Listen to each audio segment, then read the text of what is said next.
solihullradio.com. Welcome back as we roll into another Solihull podcast. My name is Claire Bullivant from the Solihull Observer, and on this podcast we're going to chat through some of Solihull's top news stories this week and also the top things to see and do in town.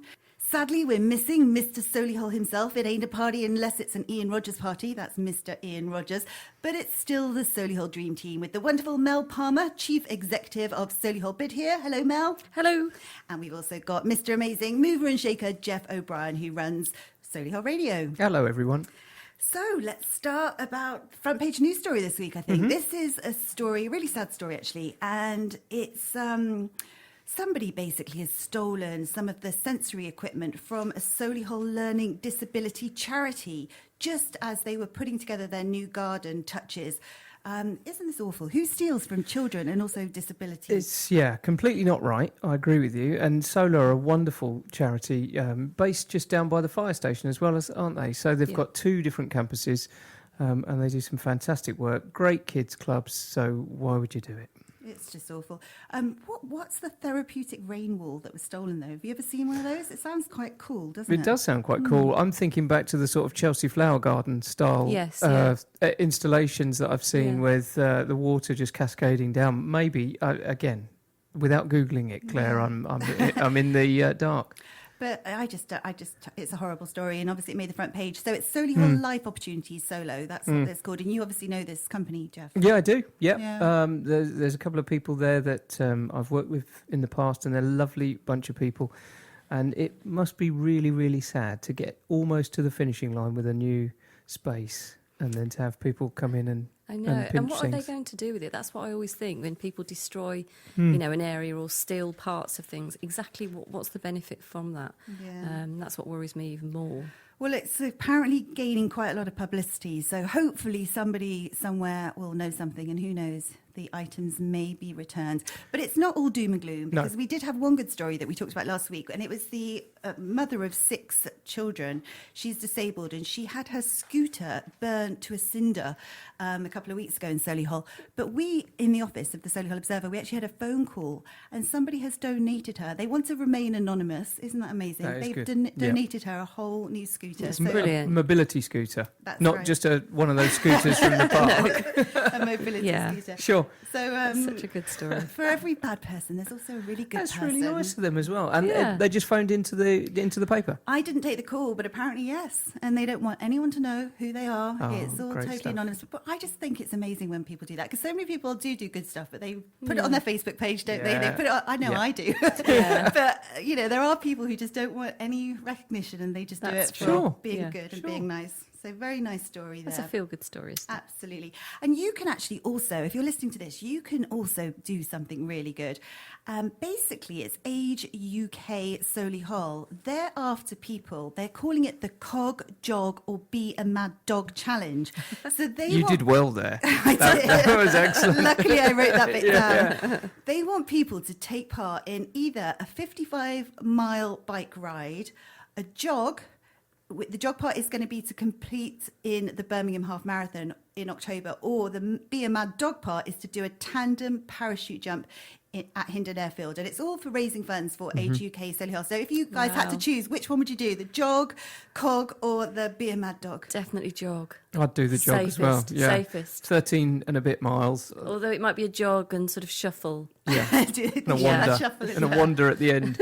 No, I think that's really the lady from Age UK in Solihull, a lady called Lorraine Hart. She's been into the studio a couple of times, and some of the things that she comes up with and develops as the fundraising manager over there, it's really, really good. All the money, she was telling me, that Age UK raise in Solihull stays in the borough of Solihull. Brilliant. Yeah, So everything comes back to the people around here. So it really is important.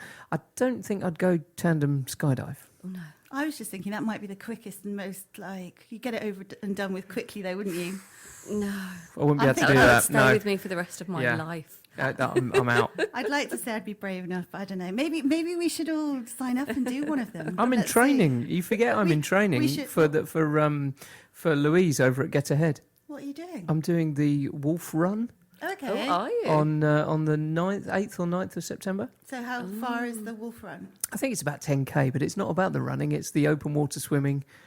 It's the Isn't this the really muddy one? the really muddy one, And why yeah. is it called Wolf Run? Because you run in a pack and it's like You're a wolf fan. yeah, it's a wolf face. You're looking very macho there. So yeah, I'm in training for that, and I'm going to raise a little bit of money with my pack for Get Ahead over on the Warwick Road. Okay. And Louise is the fundraising manager there. She deals with #Charity Tuesday. So if you're interested, any charities out there that are listening, if you want to get your stories out here, why don't you come along to #Charity Tuesday, and we celebrate charity champions in our area. Brilliant.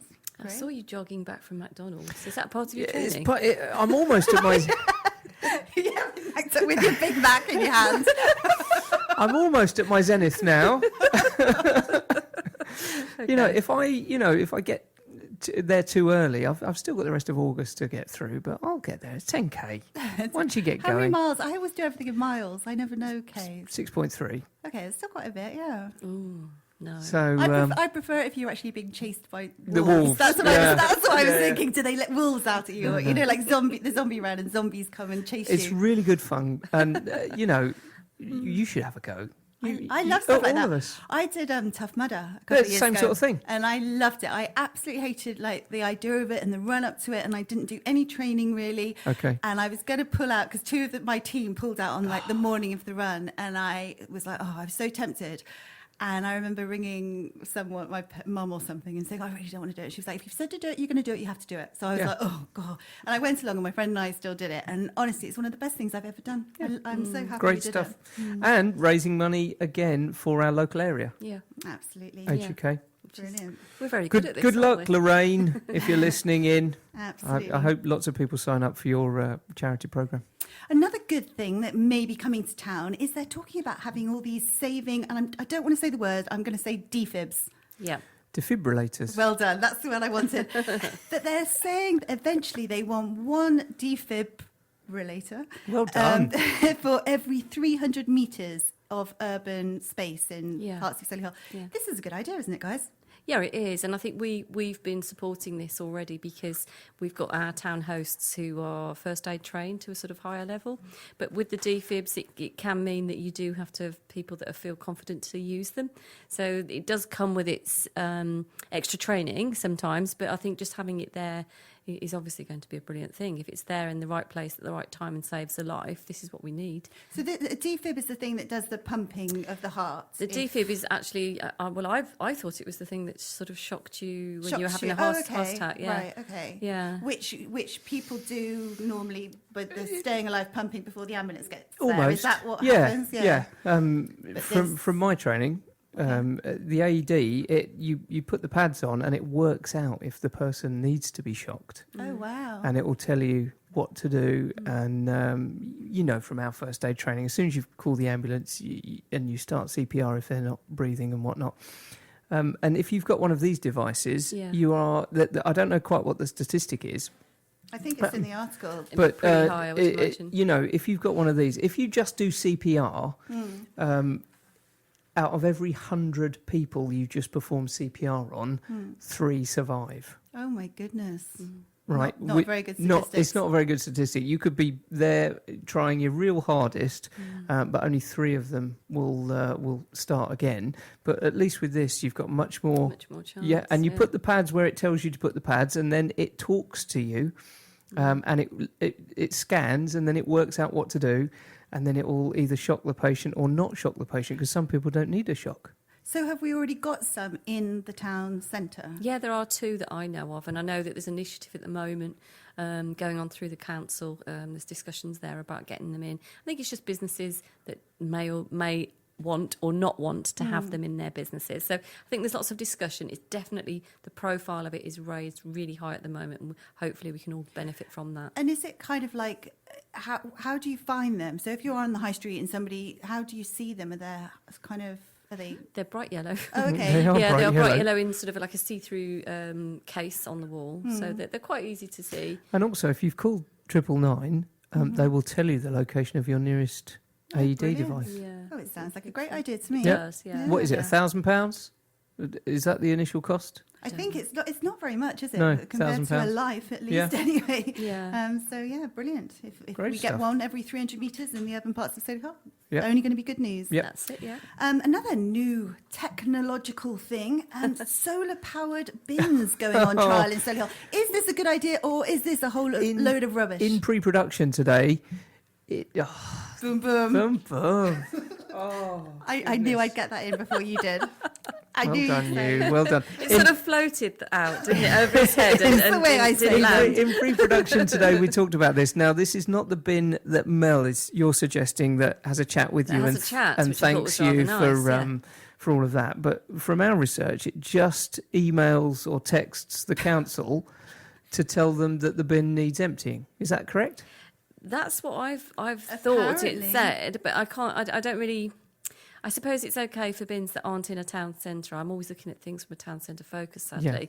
So I know that in the town centre the bins are emptied anyway. So they wouldn't need to be told. These, I think, These are out in the parks Okay. and stuff like that. And apparently so. they're huge. They take like 11 times the amount of Yeah. normal rubbish. So I Okay. think they can stay unemptied for Yeah. quite a lot Yeah. longer. Yeah. And smell slightly worse. Probably, yeah, that's Yeah. true. Didn't think of that, yeah. Mm. But Mel, I want to know where you have been to have a bin talk to you. Oh, I've been to a theme park. I went to a theme park and the bin talked to me. What so did it yeah, say? it just said, "Oh, thank you." Well, I think it said, "Oh, thank you for being so tidy." Was this America? It could have been. That was a good American accent. Yeah, I'll try. Wow. I think it's a Drayton Manor. I think it was a shark. I want a bin that talks to me. Yeah. I've just got one of those new electronic bins. Every time you walk past it at home, it opens up, and I thought that'd be really clever. But it's driving me insane because it never opens up when I wanted it to open. As soon as I'm walking past, it just opens and scares me to death. So I'm a bit unsure about these technological You have to advancements. put lead weight on in- the top. Yeah. Here we go. There are 4 new bins in Malvern Park, Oh. 5 bins in Shirley Park, and 2 bins on the town centre's High Street. Really? Yeah. That are talking? No, that are Not that talking, sorry, are solar powered. Well, I never knew did. I'd seen one in the High Street on wandering round. When I'm walking back through it this afternoon, the I'm going sensor- Does to it have a lid? It does have it. Well, the lid is a dome, presumably the solar power bit, Wow. and then I'm just reading. Councillor Ken Hawkins, thanks Ken, Ken's a friend of the show. So he's in there. The increased capacity can help keep our open spaces clean, whilst the tech inside can help save the council money, because the council operatives are planning their routes to get to every bin more, strategically. Wow. Oh, says Mel. It's just amazing that something's gone on the high street that Mel That hasn't hasn't come seen. from you. 'cause Yeah. Normally Did you're you not the have a one. meeting about these No, bins? no, they've snuck in like little robots. So I have no clue about why this is happening on the high street. So there we are. We will find out. This I could be think a follow-up parks story. is useful, and out in the borough I think is useful. But Sure. the high street, the bins are cleaned every day. So Who knows? Yeah, it's a weird one, isn't it? Talking of parks, they're thinking of turning the area between Coventry and Solihull, all those beautiful fields, into a national park. What do we think of that? I think that's a huge yes. This is page Yes, 7 of we this have to week's do paper. this. Yeah. And it's the Meriden Gap and other green areas designated in a national park has been welcomed by a government report, apparently. Yeah, and I think anything to do with green spaces, getting people to appreciate their green spaces and actually getting people out away from all their technological products, they're talking bins or moving bins or whatever, and getting them out into the fresh air, even as little as 5 minutes outside can reduce your stress. And also they did a study with students recently, and they realised that the ones that went out into parks nearby, they had really great lower levels of cortisol, and then also raised levels of vitamin D. So it's really, really helping people with stress and anxiety if they get out into the green open spaces. And I like it when they label these areas of green space as a national park or something, because it often gives them protection, doesn't Yes, it? It's yeah. like nothing can be built on Yeah, it unless, it's some sort of protection. That's it, yeah. And you can develop that area You're as shaking well. your head there, I'm Geoff. not sure about that, but how can they make? Is that out near Bickenhill or out further between Meriden and along the Coventry Road sort of thing? The picture says it's near Bickenhill, but I'm not sure. I'm not really au fait with this whole area around there. So I think it's the Meriden Gap, which would include like the green areas like Blythe River Valley. Yep. But I just think I do think it's a good idea. Anything that's going to keep our green spaces alive, that's what I'm really keen on. I think it's a great idea. I don't think they're going to stop the build because Really? we need thousands of new houses, and it'll. I know it's terrible to say, but yeah, I'm with Mel on this one. 5 minutes outside, lower your cortisol, get some vitamin D, and breathe air. Yeah. Get off your devices. Get off your devices. Play with a ball. Yeah, exactly. And of course, we are now a tourist destination because we've been having people coming here on holiday. We've just heard about all these children, are they, from Chernobyl who've been visiting us. Yes, yeah. Tell us about that. Do you guys know anything about it? Well, I know that every year some children from that area come down. I think they're sort of 12, 13, 14-year-olds. Oh, does it happen every year? I think so. And then what they do is they come and enjoy a break from their area of where is it now? Where is Belarus. Belarus sort of way, isn't it? Chernobyl now. Yeah.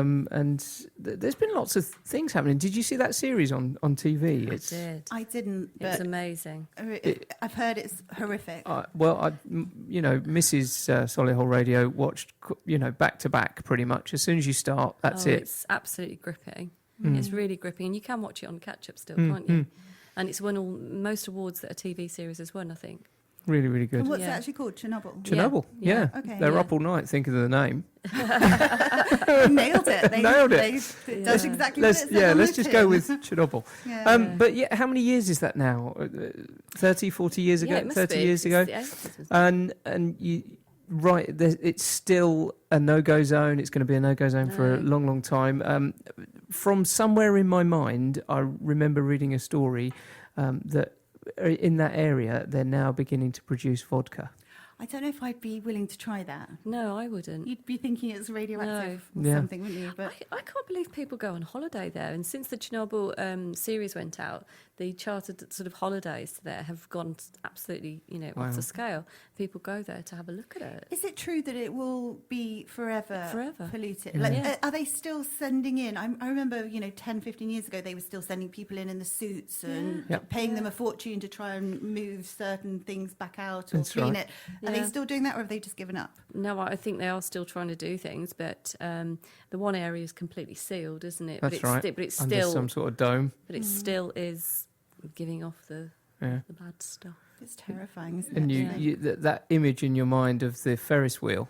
Do you remember the Ferris wheel image with all the overgrown plants growing over it because no one's been in that fairground for 30 years. Yeah, And and everything was just left because people were evacuated. So you can see the sort of macabre fascination to go and see it, but no. And there are still animals and things there, aren't there? And they'll have fish with 3 heads. Well, no, that's the flip side, isn't it? The fauna Yes, is become- actually doing really, really well because there's no human involvement. No. Wow. So the actual environment, all right, it's radioactive, so we it's not great for everything, but it's doing really well. All of the sort of ecosystems are really thriving. My goodness. Yeah, but it's a strange one, isn't it? Very strange.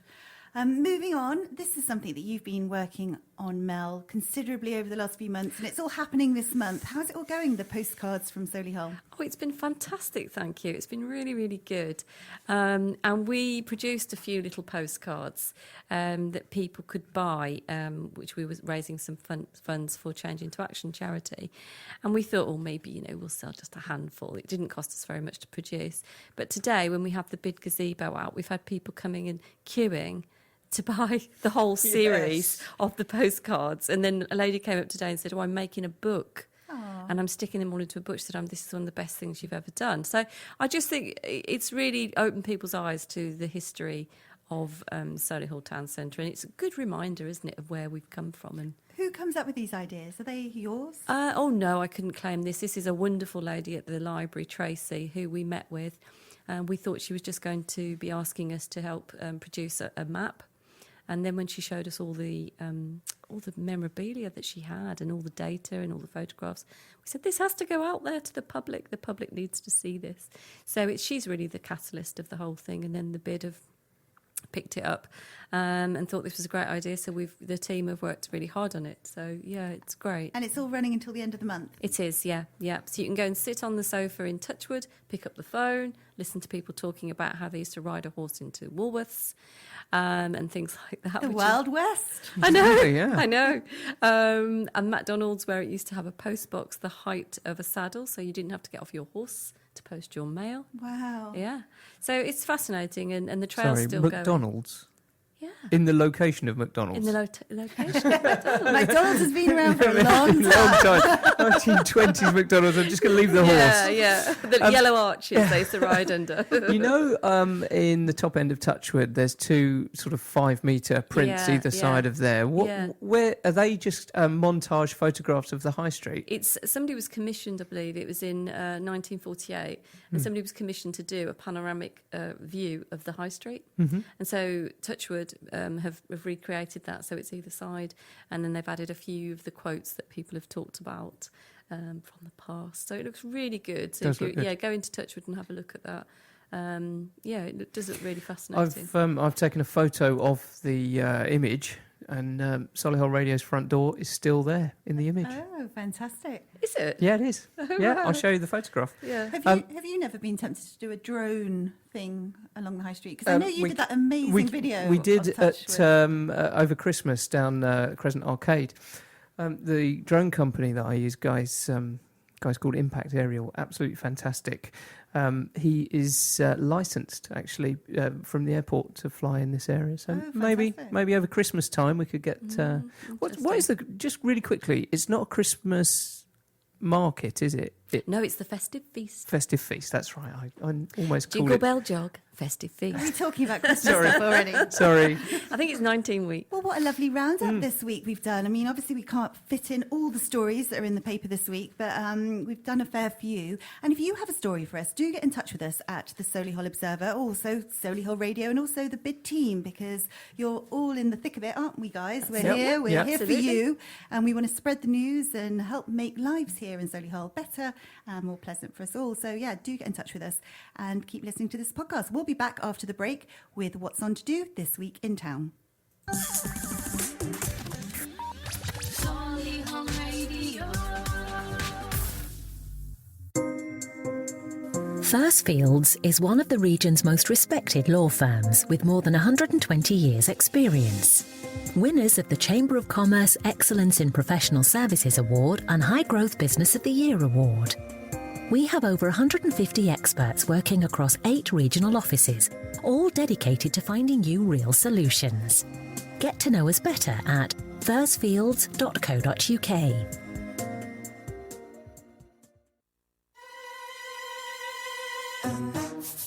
You're listening to Solihull Radio. That's right. Welcome back. Thank you very much for staying with us here on the What's on Solihull, and in fact, the Solihull podcast. I'm joined in the studio by the same people that were just here a minute ago, and that is Claire and Mel. Claire's from the Solihull Observer. We're still here. We're still here, and Mel is the CEO of the Solihull BID. Right, we are starting on Friday, the 16th of August. Now, this absolutely says Ian Rogers to me. This looks like one of his events. It ain't a party unless it's an Ian Rogers party. It's a glow UV neon party over at Pop World in Solihull. Now, that starts at 8 p.m. and that goes right on until 4 o'clock Saturday morning. Is this when your teeth glow? Is it when your teeth look really white? And black lights. And I think they give you glow stuff you can put on your face and stuff like that. So wow. It sounds fun. If you want some more information have a look at popworldparty.co.uk, and you may even see Ian Rogers himself, because I know he's there on a Friday evening. Yeah, absolutely. Moving on to Saturday, the 17th of August, we've got a fine and local food fair again. This is happening on the High Street and Mill Lane in Solihull, 9 a.m. until 5:30 p.m. You can sample the best of locally sourced food and produce from a range of top quality suppliers. I love these because it's all local. It's supporting our local economy and our local farmers and things. So try and get along and support them. If you want more details or find out who's exhibiting this week, go to skets.co.uk for all the details on that. And then sticking with Saturday the 17th, there's also a Caribbean evening, which sounds a lot of fun, at the Royal British Legion in Knoll. Tropical sounds of the Caribbean with the UK's #1 steel pan player. Yeah, man. Yeah. Love it. The booker at the British Legion's a guy called Ken. He gets some really good people in. He does, and they're really. You sometimes think British Legions are a bit sort of old school, don't you? A lot of elderly people, but these guys, they seem to put on events for everyone, the whole family, and they've got some amazing nights there. I've been there, a round of drinks with peanuts under a £5. Do you know what? One of my first ever jobs was at the British Legion on the Shirley Road, on that road there, and I remember. Somebody said, "Oh, and a drink for you," and I thought, "Oh, a glass of wine, kind of thing, a tip." And he was like, "No, you're only allowed to take 15p." Yeah, wow. I know, and I was like, "Really?" But it's very, very cheap. Yeah, it is. It is. Great night out. Sunday, the 18th of August, Meadow Management in Knoll. If you'd like to join the conservation volunteers and help manage the meadows at Jobs Close Local Nature Reserve in Knoll. Why don't you get in touch with them? For more information, visit solihullcv.org.uk. Yeah, I love those events. It's really nice to go and meet fellow people who like helping the environment and keeping things. Yeah. So I've met some great people at events like that. Okay.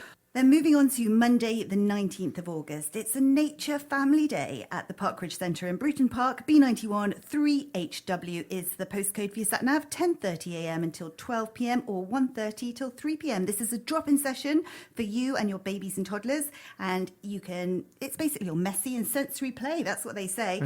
These guys put on great events, and it's all part of the Warwickshire Wildlife Trust. So you can find out all the details on their website, warwickshirewildlifetrust.org.uk/events. There is a slight entrance cost per child on that event, Claire, of £3.50 each. Well worth it, I say. Absolutely. And also, at the same place, at the Parkridge Centre, the next day, on the Tuesday the 20th, you can do Glorious Mud, which sounds even more fun if you ask me.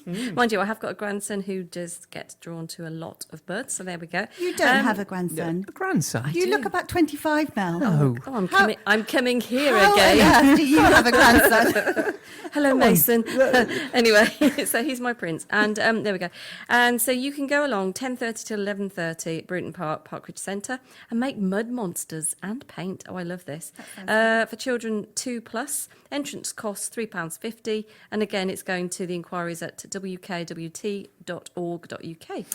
Kids in Space on Wednesday the 21st of August at Alton Jubilee Park, B92 7QR, 11 until 3. Meet some dancing stormtroopers and enjoy a space-themed craft activity. That sounds great as well. Yeah. Other entertainment includes Claire's favourite, which is a Punch and Judy show. I'm scared of Punch and Judy. I think it's really scary. It's like you get eaten by crocodiles, you get banged over the head with sausages and hammers, and I think they're really terrifying. scary, I was always that terrifying. kid who was sent into the parents' room to wait for the Punch Yeah, and yeah, Judy just- show to be over. Come back in a I'm minute. with you on that one. There are some children's rides, face painting, and lots more. So that is Wednesday, the 21st of August at Alton Jubilee Park. And then we'll finish off the week with traditional Indian block printing. Who knows what this is? I don't even know what it is. It sounds fun. But it's all happening at the core. You can join Helen from Mindful Crafts for a block craft workshop, 10:30am, and you can find out all the details on that at the Core Theatre, solihull.co.uk. Brilliant stuff. Thank you so much for listening, because that now rounds up our What's On for this particular week. There is one more bit that we'd need to have a quick chat about, and Mel is going to tell us a little bit about that. I was just sneaking in. I'm being a bit naughty, but I'm so excited about something we've booked. So Saturday the 13th of September. Gosh, I hope I've got the date right. Yes, I have. We're bringing Covent Garden to Mel Square. Wow. So we're bringing the Covent Garden circus bus to Mel Square, and it's there all day, 10 till 5. And throughout the day in Mel Square, you will see high wire acts, you will see all sorts of things that are really fantastic. But also, you won't just need to be in Mel Square, it's roaming. So they have a little performance at the front, and whilst they're not performing on the front, the rest of the acts are are actually roaming the town centre, going through Touchwood and things like this. It's completely fascinating. We've seen the trailer for it, and it's coming to us, so it's brilliant. It's all free to and sit that's and watch. 13th of September. What day of the week's that? Saturday. Saturday. 4 Saturdays oh my time. goodness. So it'll be like jugglers and everything. Oh my goodness. Comedians. It's just amazing. There is a high wire act which looks really scary, but yeah, it's great. Brilliant. You put on some amazing events now. Really, really good. You really do. Great stuff. Thanks for joining us and listening in to the Solihull podcast. If you have an event or you'd like to become part of this podcast as a guest, you are more than welcome. Get in touch with Claire at the Solihull Observer. See you again soon. Bye. Thank you. Bye.